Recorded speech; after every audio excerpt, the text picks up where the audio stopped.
My parents and I have such cute nicknames for each other. I call them the OG Indian boomers. They call me a disappointment. They love to dub me an ABCD, an American-born, confused, base, or Indian person. It means you're too American to be a true Indian. You see, according to my dad, real Indians use holes for toilets. ABCDs have plumbing. For my mom, real Indians have a natural musk of curry. ABCDs stink of privilege. To them, I'm an outsider unworthy of my heritage, not Indian enough. But this enmity and exclusion isn't only in my Indian family. It's found within any social group. As a woman, there will be a glass ceiling between me and my male counterparts. As a teenager, my opinions aren't as respected as my elders. Even in band class, as a woodwind, I can't hang with the horns. My concern is that today more than ever, social groups hold on to molds. If you don't fit in, you don't belong, dissolving unity when we need it the most. We live in an age of infighting. Harvard psychology professor Judith White explains this as horizontal hostility.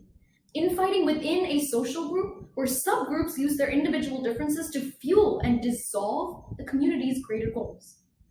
To truly understand infighting, let's A, analyze the causes, then B, bring up the effects before we C, create inclusion by D, delving into the solutions.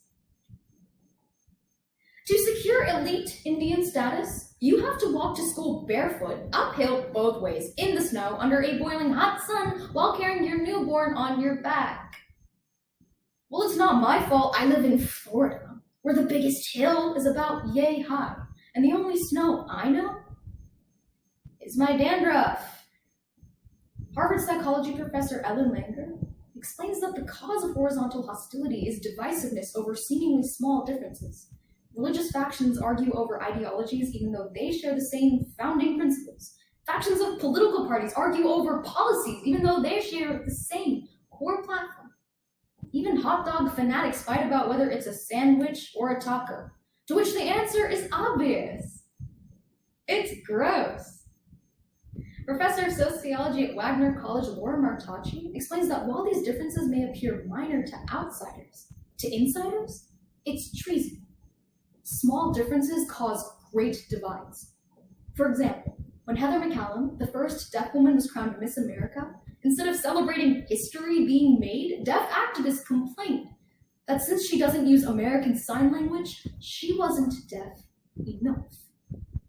And among certain feminists, there's a faction known as the TERFs, which carries a women-born women policy, suggesting that transgender women aren't woman enough.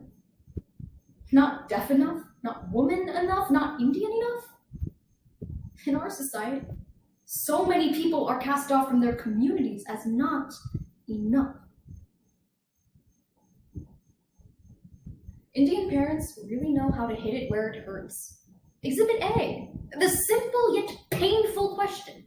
Why can't you be more like Jeet? Jeet has all A's. Jeet getting full scholarship. Do you know Jeet invented Google?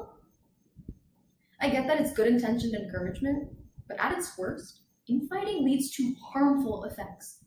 For example, during the COVID crisis, infighting has led more than 2,000 people to lose their lives every day, all because Congress people, those elected to serve their constituents, couldn't agree on minutiae in COVID policy, delaying our country's response by months and leading to hardship now. And in the wake of Black Lives Matter protests, infighting has caused protesters to lose their unity. A June 5th, 2020 article in Time magazine outlines two disputing factions within the movement. On one hand, you've got those who say, yes, we should protest, but peacefully. And on the other, you've got those who say, no, let's fight fire with fire because being peaceful hasn't worked.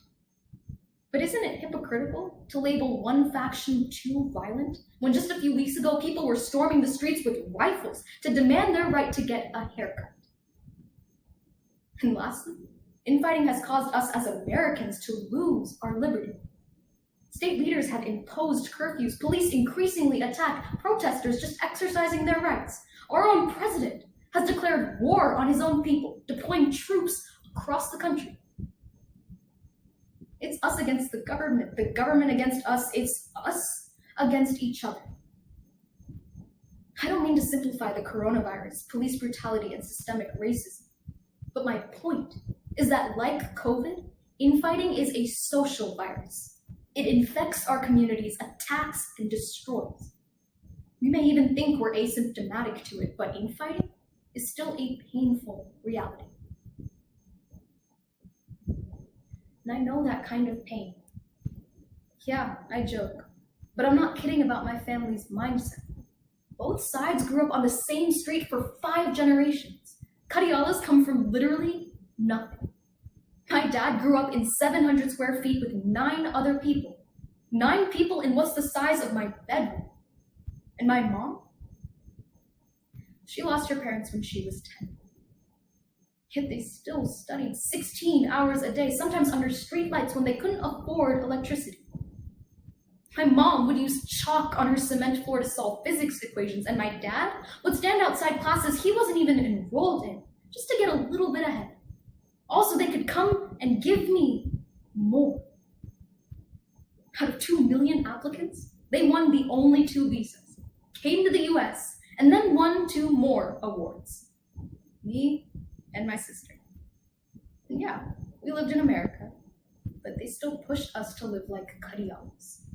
Now, my black sheep of a sister rejected that, so my parents turned to me.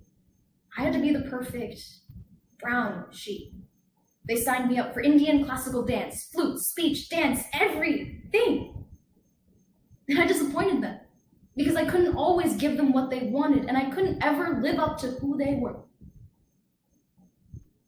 To Kadialas, you aren't enough unless you're the best, but to me, you're enough if you're happy, and I'm not. I'm torn because it's my life carrying their legacy. That's infighting. 1 house, 2 definitions of enough. Lincoln said it best: a house divided against itself cannot stand. So how can we fight infighting? Well, as though we're making a house, let's start with a solid foundation of immersion. Immerse yourself in others' life experiences. Walk a mile in their shoes, or as Stanford psychology professor Jamil Zaki says, exert more effort empathizing. I went all the way to the motherland to exert empathy. Even though I was attacked by mosquitoes, harassed by humidity, and even evaluated by creepy old men, it occurred to me that this happens to my family every day. I made the effort to sit down, talk with them about their past and their future, and I understood why they think the way they do. They used to view me as an outsider, but now they only think of me as an insider. Second, in addition to immersion, we make this house a home through integration. Harvard psychology professor Erica Wise says to look for where we agree and integrate that into our discourse. A video shows a 75-year-old protester from Buffalo, Martin Gugino, get confronted by the police, where he was shoved to the pavement, cracking his skull, causing him to bleed out of his ears. Even if you disagree with the protest, we all agree that his First Amendment was violated, that his body was violated, and we can move forward from there. Even in times of tension, we can agree on protecting safety, justice, and unity. As Jim Wallis, American theologian and political activist, says, we find common ground by moving to higher ground. I found common ground with my family. Turns out they don't like being called boomers. I don't like being called ABCD. We've acknowledged we're a dysfunctional family and moved forward from there. We all have a long way to go when it comes to unity, but it starts with A, acceptance, B, broadened beliefs, C, compassion, and D, discourse. Now that may not be as simple as 1, 2, 3, but it's certainly possible with A, B, C, D.